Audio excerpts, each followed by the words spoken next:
you can take 45 minutes and say, hey, what do you want to do?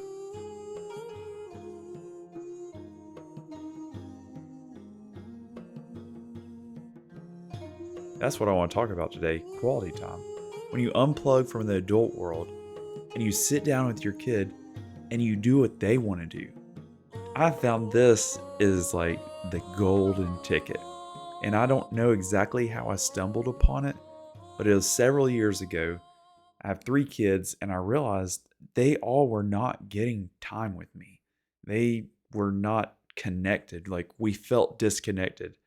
And I figured out, if I sit down with them, set a timer, and all I'm going to do is what they want to do for the allotted amount of time, then I legit connect with them and they connect with me.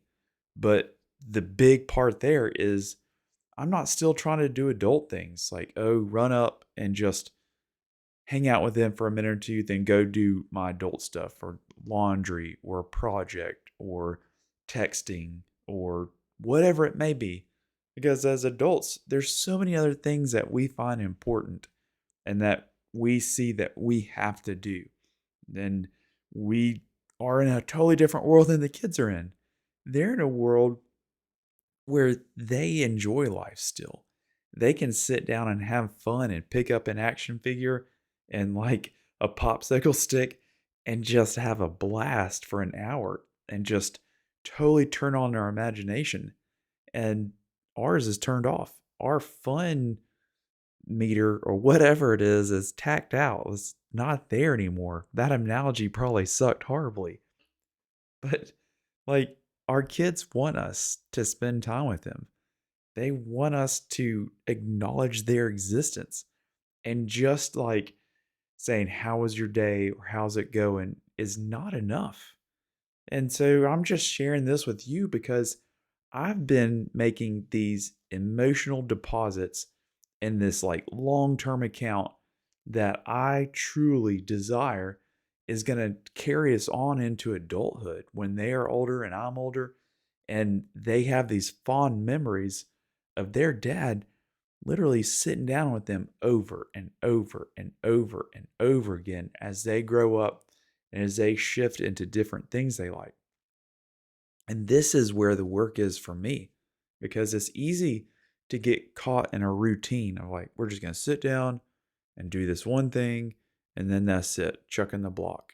No, checking the block is not good enough, because if you make quality time routine and unfun, you are not connecting with them.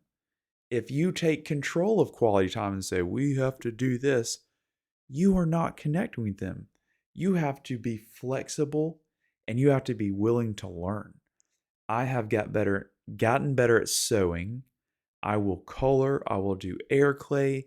I have learned how to do Minecraft, and that has been really, really cool. Like, I could go down a very long rabbit trail talking about Minecraft.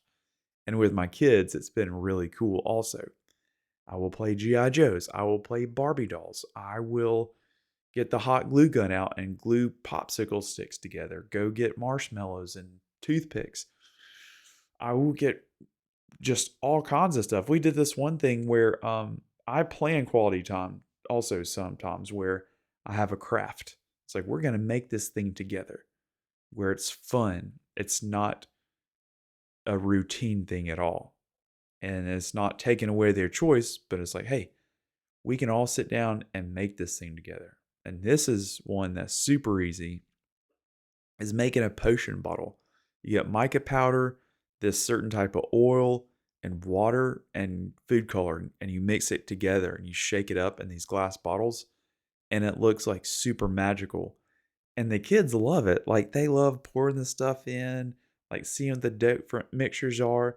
And then once they make it up, like, what I do is I just start talking about the color and the amount of mica powder and just tell them how unique it is and just really point out the details of what they just made. And even if it's Lego, I'll do the same thing. I'm going to go in and I'm going to point out the details of each individual's item that they made and what pops out to me, or on something they color or on a craft. I'm going to be like, hey, This part right here is something that really sticks out because when you're making something, not every part of it is the most spectacular part, but there are some parts that um, take a little more effort and have a little more thought. And I try to find those. And when I point that out, I'm also connecting to their inner world, letting them know that, man, I see the detail that you put into this. And this shows your improvement on your art, your improvement of seeing what the world is and then converting it here. And it's like a really great way to make them feel good also and encourage them to be more creative. And this is just something I want to share because it has been amazing for me. So amazing because after the divorce, it was easy um, to spend time with them, watch a movie, go for a walk, and just like do the laundry for the weekend and do the dad thing. And then they go on. But I'm going to be open here. Like one night, my son was talking to me, and my son is he's like me. Like he has some deep emotions, and he's so wise. And and this is like gets my heart. He was crying, and he told me, he's like, Dad, this is a little boy just begging to spend time with his daddy. And I was laying flooring in the kitchen. And I was like, oh man, the house has got to be ready. This was about 4 years ago. I was like, I gotta work on it. And he's like, Dad, it's already perfect to me. I was like, oh man, like the kids don't care about everything how it looks. They don't care about presentation. They care about spending time with people.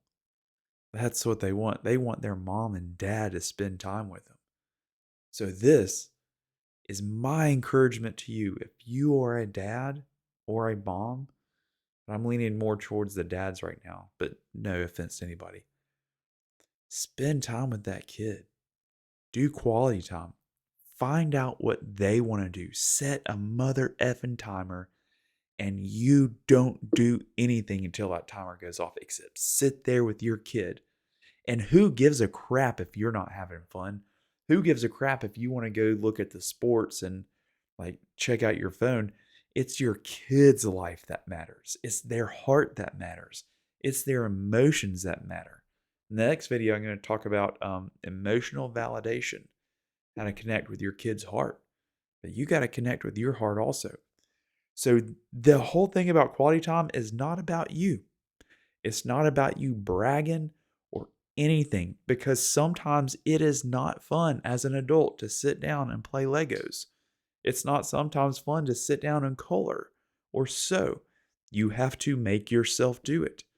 But the you're creating just joy for your kids. Like you are your kids' world. Don't ignore them. Plug in. Be there for your kid.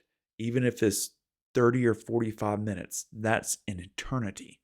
But if you do that consistently, every time you have the potential, let's say it's instead of watching TV for an hour or you're sitting around on your phones, you can take 45 minutes and say, hey, what do you want to do?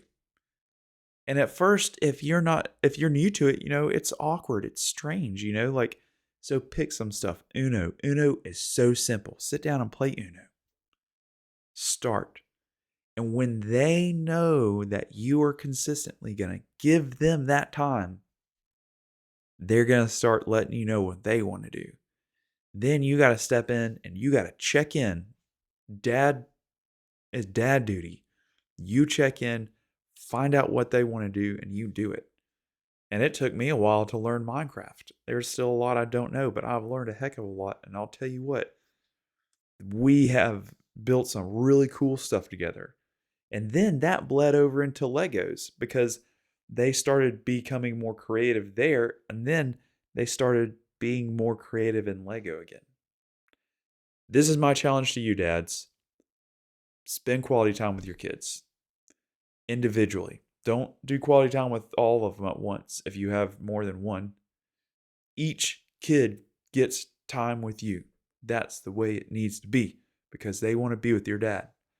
I'll tell you what, I would give so much if I had have had a dad that sat down with me and did quality time with me. And we did do hikes in the woods at times like that. I think somewhere in his heart he tried. But for me to detach from that little boy wanting, I had to step into being the dad giving. I had to embody the dad that I wanted. And in doing that, I healed that little boy in me. And it's like, now I'm delivering to them what they need. Because if I stayed in that era of just wanting and wish my dad had done this, he's never going to do it. It's never going to happen. The past is in the past. I would not be able to deliver to them what they're getting now. I'm going to shut up now. Roadhouse, spiritual hard.